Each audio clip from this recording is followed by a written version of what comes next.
Angel Arutura. You're joining me here today, and I'm so excited to speak to you. You are an activist and a podcaster. There's so much to talk about today, so I just want to jump right into it. Firstly, thank you so much for joining us.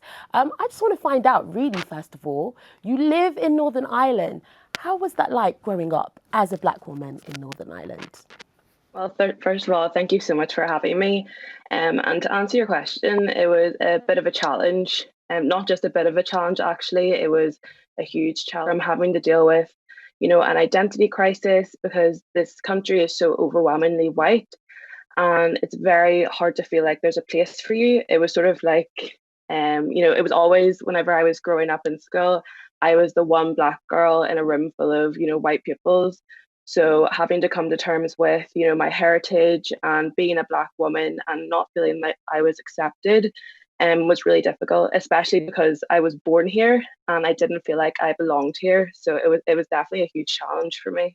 And that's really interesting because you say you were born here and you grew up here. So this is all you knew. But was there ever a moment, I like to think that this happens with a lot of Black people, was there ever a moment where you sort of realised that, hold on, I'm a bit different to the friends around me. Perhaps people are looking at me in a different way. Did you ever have that moment? And can you remember it? Can you talk us through how that felt?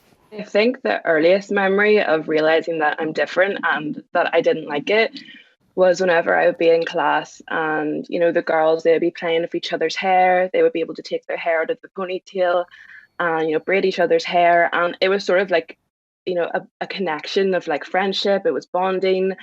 But my mum, probably like, many, Black children, our wash day was every Sunday.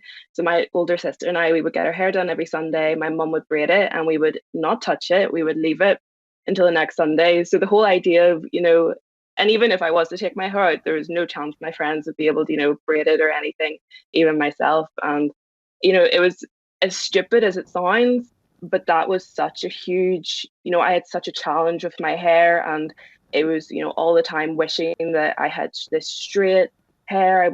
I always remember just wishing I could take it out of the ponytail and braid it.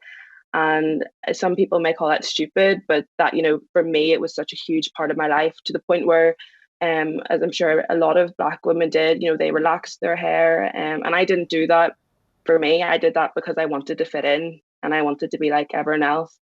But that was from such a young age, from when I was in primary school, and realizing that I was different, it wasn't a positive thing for me back then, and it was just, it led to me rejecting my culture for so many years. And I really struggled with that up until I was about 17. Interesting that you mentioned hair. I think that's something a lot of Black women, including myself, have gone through.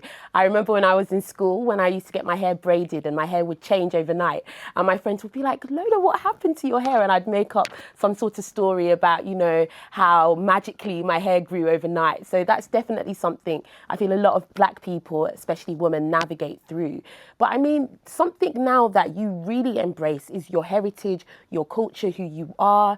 That you said that before, you used to relax your hair. I've gone through your Instagram. You very much embrace who you are as a Black woman. You embrace your hair, you embrace your culture.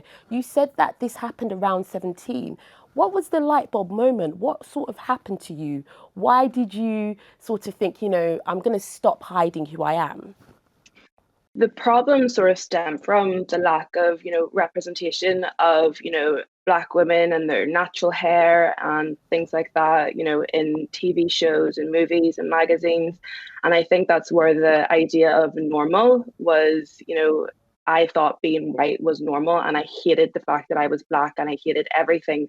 I hated everything about that side, and I never thought that it would have a place in this society. And it was really around whenever I was maybe 16, and the YouTube started to blow up, and all the beauty vloggers and everything. And then I started to tune in to a lot more of the Black beauty bloggers and the hairdressers, and just watching them be able to, style their natural hair, and even them talking about their personal growth and, their how they transition from their relaxed hair to their afro hair. It really inspired me to do the same. And because as well that I was 17, I think I did mature slightly, and I did realize that I'm not just going to try and mold myself to be something that I'm not, and I'm going to start embracing who I am. So I decided to grow out my relaxer. And I think it was around last year that I decided to cut off my relaxed ends and embrace my afro. And although it was quite short, it was a real like liberating moment for me. I was reclaiming my identity. I really tuned in to that side of me, and I thought it was so important for me to embrace my culture as well. I have a little sister. She's 10 now, and as soon as I first heard her start to talk about straightening her hair, that's when I thought I can't let her go through the same thing that I went through. I need her to know that black is beautiful. Her natural hair is beautiful. Her cultural features are beautiful. And I really wanted to be a positive role model for her to look up to. And hopefully I've achieved that, because I think she's now very confident in her skin. And I know that whenever I was that age, I definitely wasn't. So that definitely is something that she was my motivation as well to, be who I am today. That is amazing. And I would say definitely she has a great role model in you. If she continues to model and see everything you've been doing, I'm sure she'll grow up just to be fine and embrace who she is. But going back to living in Northern Ireland, I mean, racism, you've said it before, you believe that racism is an issue there. But do you feel like it's been overlooked by other issues within Northern Ireland? So sectarianism and religion and different divides within Northern Ireland. And if so, how have you navigated through that? I think with the history of Northern Ireland, it definitely is like a huge importance is placed on religion. And I think a lot of people think that our country is only divided by religion, and that is the only issue that's going on. And even whenever we talk about the Black Lives Matter movement, whenever that came to Northern Ireland, a lot of people thought that that was just exclusively for America, and it had nothing to do with us. And I did experience racism growing up, and I actually had, whenever I was around 14, I actually had, a pupil from school. She actually said to me that racism doesn't exist anymore. And that was really hard for me to deal with, people not actually understanding my experiences, other Black people, their experiences. And that's why it's really important for our narratives to be heard, because a lot of people in this country thinks that it doesn't exist, whenever I and a lot of Black people know that it's, a very prevalent issue in this country, and it needs to be addressed. And it's really important to understand that, it is in the systems, and it's everyday racism. Even growing up, I experienced so much ignorance, microaggressions, and even blatant racism that I was too scared to voice. And I think it was from not speaking up about it that created this ignorance that it just doesn't exist in this country. But it definitely is a huge, huge issue. If not bigger than the sectarianism that there is in this country, because people are just so oblivious to the fact that it does exist. And that's barely the first step, is acknowledging it, never mind beginning to tackle it. And you mentioned microaggressions. I think that's something that many Black people are sort of scared to voice out, because a voice in their head may be thinking, oh, am I being over the top? Am I being too sensitive? But you said that you've experienced some of those things, especially in Northern Ireland, where you feel like racism is overlooked. Do you mind just sharing some examples of these types of microaggressions that you have gone through that has made you think, actually, that's not okay, that needs to be addressed? It's hard to actually pinpoint, because there were so many, even coming from people that I would call my friends, but it would be things like, people throwing about the N-word in the school locker room. And, if I did speak up, I would be met with about, 10 white people in my face telling me that, oh, she didn't mean it that way, you can't take it that way. And then obviously comes about the angry Black woman narrative. And that's very hard to deal with in itself, because although I know it's wrong, if I even voice with the calmest of, if I voice my opinion, even with the calmest of, voice, they will still see it as, she's getting angry for no reason. This is fine. No one else has told us that this is wrong. Even things to do with my hair. Whenever I was younger in primary school, I would get called that it's tatty, or whenever I used to wear braids, whenever I was in first and second year, people would assume that they were dirty. I didn't wash my hair, just real ignorance like that, which, led to me just hating who I was. I hated everything about being Black. I just wanted to be normal. And another memory I have is, whenever I was around 14, I used to get a Starbucks before school. I didn't really listen to rap music, and my friends would always call me a white girl or an Oreo, and things like that. It's really difficult to have them kinds of phrases being thrown at you every single day. But at the time, obviously, I was too scared to say anything. I didn't feel comfortable. Anytime that I did, I was always either shut down or met with defensiveness. So I just kept quiet. And it must be really hard to go through those things and feel like you're the only one going through those things. In Northern Ireland, is there a community of Black women, of Black people who have come together to support each other and share experiences of microaggression or overt racism that you have experienced yourself? Growing up, there definitely wasn't a Black community for me, or if there was, I wasn't aware of it. Even now, I think we are a minority. It is only a small group of us. I will say, however, from in light of the protest, it has brought us close together, and I think that's very important, especially for what I'm doing now. I When I talk about how when I was younger and I didn't feel safe about voicing my opinions, I still don't feel safe now. It's still a very overwhelmingly white country, and unfortunately, there's nothing we can do about that at the moment. But the community has came together slightly in light of the protests. But growing up, I didn't really have anyone to lean on. I do have an older sister, but we were both going through the same thing. We were both having to deal with these microaggressions, the racism. We both, rejected our culture. So it was sort of just, we both would look at each other and say, "What do you do?" We just try to be normal, I guess. But in terms of a Black community, there definitely isn't one, and that makes it even harder to navigate your way through this society. Well, let's talk about the protest that went on in Northern Ireland. You were very much part of that. I've seen pictures of you getting involved, showing your passion behind this cause. How did these Black Lives Matter protests come about in Belfast, in a place where you say is not really known for having that many Black people or a strong Black community? Talk us through how that happened. I've never been to a protest like this before in Northern Ireland. And I thought, I'm 20 years old. It's time for me to get involved. Although I was scared, I think a lot of people would have called me a shy person. I certainly didn't have the confidence, a few years ago that I do now. So I thought, it's time to get involved. It's time for my voice to be heard. There is an opportunity, there is a protest, there's a platform. And, whenever I went to the protest and they had a few speakers lined up, I actually didn't plan on speaking at all. I just wanted to turn up, get involved, hear what they had to say, and just take part in the protest. But my dad actually came to the protest as well, and he's lived in Northern Ireland for 27 years, and he came over from Zimbabwe, and somehow he managed to worm his way to the front, as I knew he probably would. And he obviously got the microphone and was able to speak. And I don't know if you've seen videos of him speaking, but his speech was very, very powerful. It resonated with me and a lot of other people, as I can remember.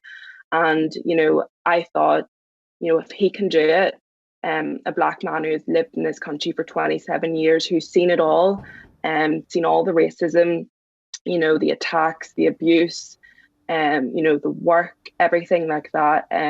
I said it's time for me to speak up, and for my younger sister as well. I knew I want a better country for her to grow up in, because in your most formative years, it really shapes you to who you're going to be. And I'm lucky enough that I was able to come out of that dark place and be who I am today.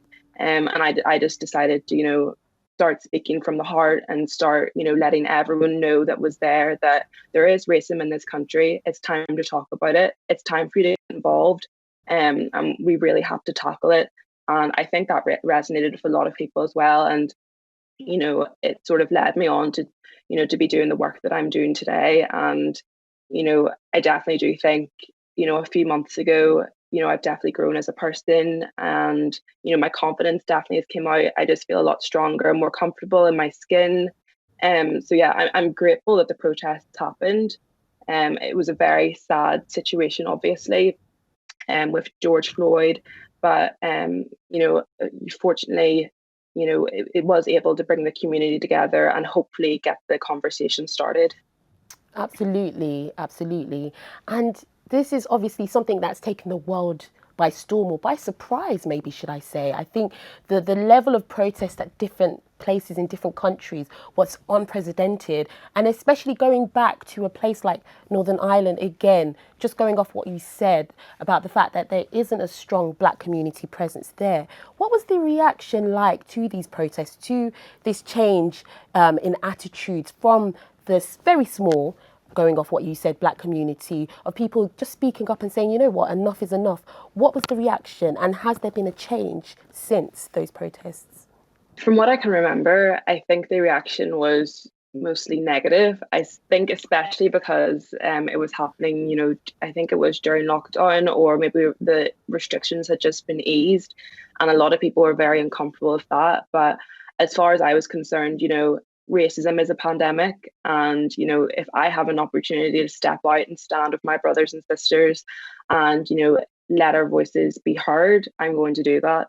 um and I think as well, like taking it back to what I said earlier about how people think that the Black Lives Matter movement is so exclusive to America, I think a lot of people were confused, angry and confused, and that was sort of hard to deal with. But being an activist, you're going to be controversial, and I know I'm fighting the good fight, so I'm not going to stop. Even now, there still is a lot of controversy, but at the time, with the huge crowd, it was great to see. And I really did think that there was going to be change, but I just don't really feel that energy anymore. I do think, unfortunately, the movement is dying in Northern Ireland, and we can't let that happen. The conversation barely got started, and it's barely the first step in tackling the racism that's in this country. So I would just ask for everyone to keep on doing the work. Online, offline, it's so important, because it's quite disheartening as well when I'm putting myself out there and I'm trying to make people aware and trying to make change happen, and it just doesn't feel like that message is being received the same as it was a few months ago. Whenever we talk about Black Lives Matter being a movement, I think a lot of people treated it as a moment, and that's very disappointing. Okay, so what do you think is the key to keep this momentum going? Is it is the future, does it lie within young people and using social media as a tool? I mean, going back a few months earlier, obviously there was, when this was fresh and a lot of people going out to protest, we saw black squares on Instagram, everyone joining in to raise awareness of this. And now you're saying it's quietening down. Do you think it is the responsibility of young people using social media to carry this trend on, to continue to raise awareness? I definitely have a love-hate relationship with social media, if I'm honest. It's a great place to, raise awareness, to educate other people. And that's definitely what I try to do on my platform. But as important as it is to do the work on social media, online, it's very important to be doing the work offline. So whenever you go out, every day, everyone needs to be putting anti-racism in at the forefront of their daily thoughts and actions. And self-reflection as well is very important. If people don't realize what they've done wrong in the past, how are you going to work on being a better person now? Because racism, it's in the systems. Even at an educational level, the whitewashing of the curriculum, really affects pupils and the way they view the world. And in your most formative years, it's very important that they are educated on the fact that racism isn't just a racial slur. It's so much more. You know it it's being taught the wrong history. It's microaggressions. It's structural. It's ignorant. And it's very important that narratives like mine that are heard, because they've been ignored for so long, and that has led to the ignorance that there is. So there definitely needs to be a lot of change from the way that we are receiving this information and what we are going to do with it. Because it's all well and good educating yourself, reading the books, watching the documentaries, going on social media and reading the educational information. But what are you going to do with it? Because we need action, and that needs to happen in the real world, essentially. Yeah, and I mean, let's talk about your podcast because you started a podcast recently, just dealing with the issues, going through them, all the issues that we're talking about now. Was that birthed from a place of frustration, of saying, nobody gets it? And I feel like I, as a black woman in Northern Ireland, needs to educate people. Is that where this came from? It definitely came from a place of educating people, but also, you know, embracing, my heritage and embracing my culture. I think like myself and a lot of Black people were quite tired, and talking about racism 24/7 is quite counterproductive actually. And you do need a wee bit of fun as well. So as well as trying to educate people in the podcast, we also try to bring a bit of light. We talk about our experiences. We talk about what it was like growing up Black in this country, and we also like to talk about music, or just what's been happening in our week, or where do we see the future and things like that. We do try to keep it quite fun as well, because we don't want to bore people. And it is quite easy or I know the first few months after the protest, I did sort of let it consume me, and that wasn't healthy. We're not just racism; we're so much more. We have our culture, we have our different cultures, our different values and different beliefs, and they need to be shared as well. Or else, it's just gonna breed more ignorance. But I think it is. It definitely came from a place of enough's enough. You're going to hear what we have to say, and you can learn from it. Or obviously anyone can come listen to our podcast. It's a place for education. It's a place for fun. If you don't want to feel alone, it can be a place of comfort, because I know certainly growing up that I did feel alone, that I felt like no one else was going through what I was going through. And I think it's very important for people to understand that you're not alone. You can come to this space, you can feel safe, you can also be educated. And I hope that's what our podcast delivers. But it definitely is. It's definitely quite important for me as well, because I need to talk about these things, and it's really nice to just get it off your chest sometimes. Yeah, no, that's a really good point, and I just want to touch on that for a second. Mental health of people, of Black people navigating this experience at this time. I don't know about you, but just going through headline after headline and just remembering things that may have happened to you in the past, racist abuse or just microaggressions that you've experienced, just consuming it all can just be a bit heavy sometimes. And you can begin to feel a bit overwhelmed by everything that's going on, like you said. How important is it, I would say, then, as a young Black person navigating through this time, to just sort of make sure that they're still filtering things out and just keeping their mental health at a good level? And actually, you mentioned talking. What are some of the things that you can do to make sure that your mental health is okay? I think just mental health is something that's very important for me, especially when I think back to, the few weeks of whenever the protests were happening, and as you said, the headlines, and it did seem like that's all everyone was talking about. And especially a lot of my, school friends or people I went to school with were talking to me about it, and, apologizing for past behavior, or just wanting to have conversations with me about race, and with all good intentions. But it was a lot. It was very, very, very heavy for me. And it did consume me, which is why I really like to preach that rest is radical. To do the work, you need to rest. And sometimes I think I need to practice what I preach, because sometimes even now I can find myself, glued to my phone, or sometimes I can find myself in a heated conversation talking about, anti-racism education. And I just need to realize that taking a step back is a good thing. Turning your phone off, turning your computer off. Nature is beautiful. Go out, get some fresh air, go for a walk, look after yourself, because you're going to need that energy. Because this isn't something that's going to change in the next few weeks or the next few months or a year. It's going to take a long time for, positive change to really happen. And I know I need my rest.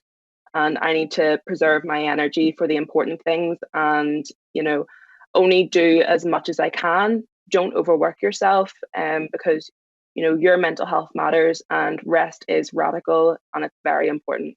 Rest is radical. That's the first time I've ever heard that. I'm going to write that down. That's amazing. Rest is radical. Thank you for that. And I mean, I want to be a bit more positive.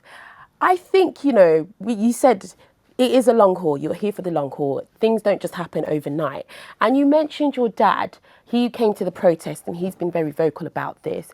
Speaking to him and sharing your experiences, would he say, and would you say actually, that there's been a change in the right direction, a step in the right direction in terms of when he was younger and he experienced racism as to where you are now?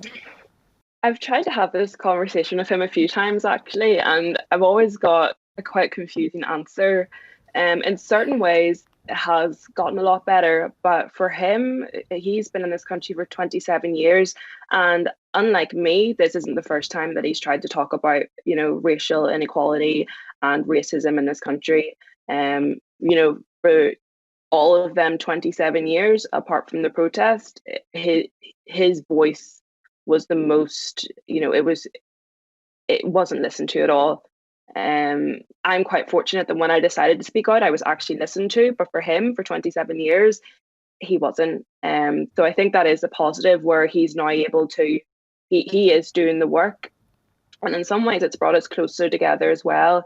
I think that, growing up, my mum, who is white, she was born in, well, she was actually born in Zambia, so she likes to claim a little bit of African as well. But my grandparents, they were born in Northern Ireland.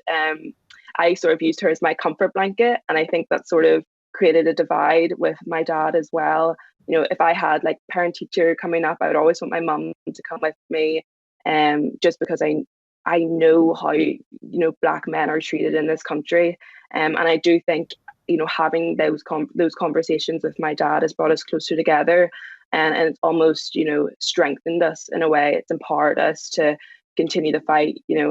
He's the older generation doing the work, I'm the younger generation doing the work, and it sort of makes a nice team as well. But yeah, it's quite comforting. But in terms of if he's seen much of a difference, I would say there's a wee bit of positive and negatives, to be honest.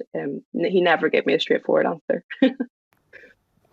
So it sounds like there's still a lot of work to be done, essentially, in Northern Ireland, which brings me nicely to my next question. I mean, we're at this point now. I would almost describe it as a tipping point where people are being alerted to the situation, and it's the sort of thing of what happens next.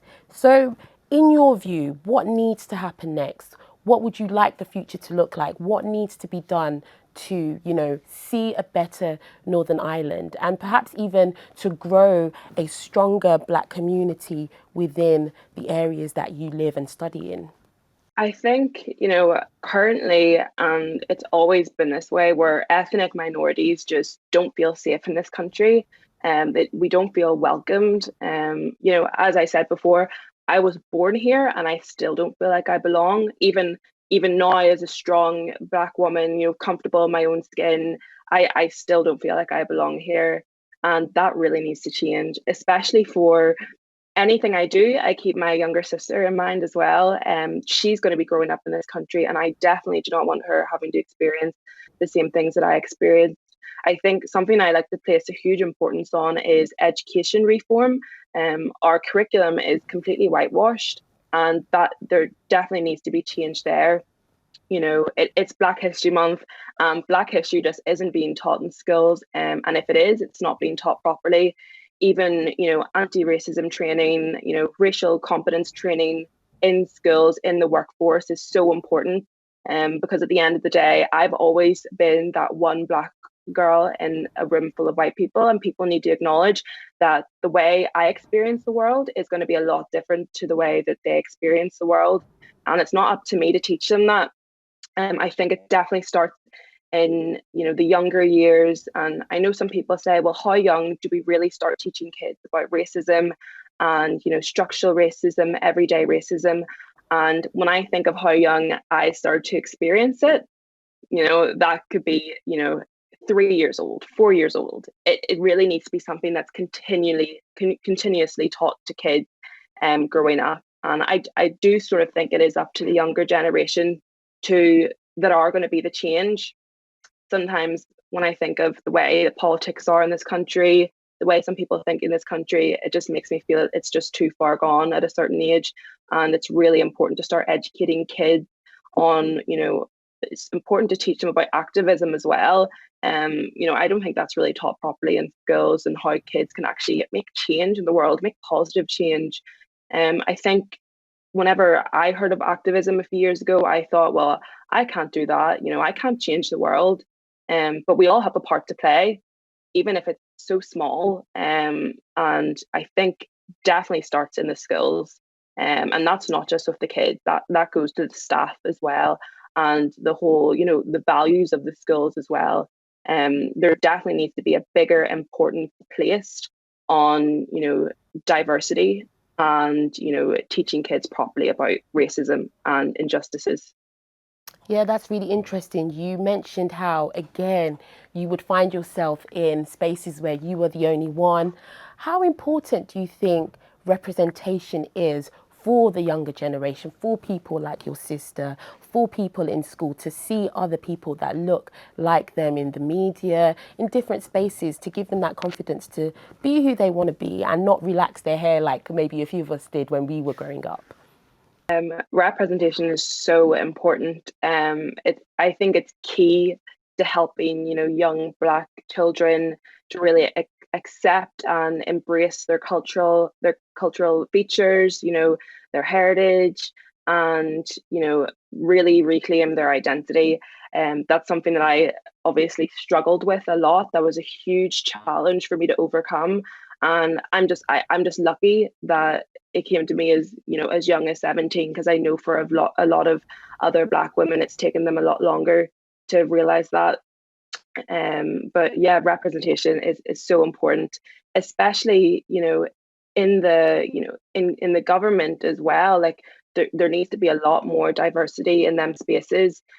Ethnic minorities, our voices, they need to be at the forefront of decision making. Because we've been, what's the word? We've been, overshadowed for so long. We haven't been at the forefront of these important decisions that need to be put in place. And unfortunately, that has created the ignorance and the racism that we see today in this country. So yeah. Well, Angel, you've left me with so many good little slogans, hashtags. Rest is radical, racism is a pandemic. But the last thing I would love you to leave with me is just your thoughts on what a perfect future looks like. I would just love to see a world of racial equality where, we can feel safe, we can feel comfortable, and we can feel welcomed. We don't feel scared to embrace our culture. And yeah, just when I think of, what it was like for me growing up, I wouldn't want that for anyone else. So there definitely needs to be change. And when we're going to get there, I don't know. It's definitely going to be a challenge, but I'm ready to put the work in, and I hope everyone else is as well. Absolutely. And, all the things that you're doing within Northern Ireland is amazing, like your podcast and just speaking out. So thank you for sharing your experiences with me. And I hope to continue to see how you're doing in the future. Thank you so much for having me.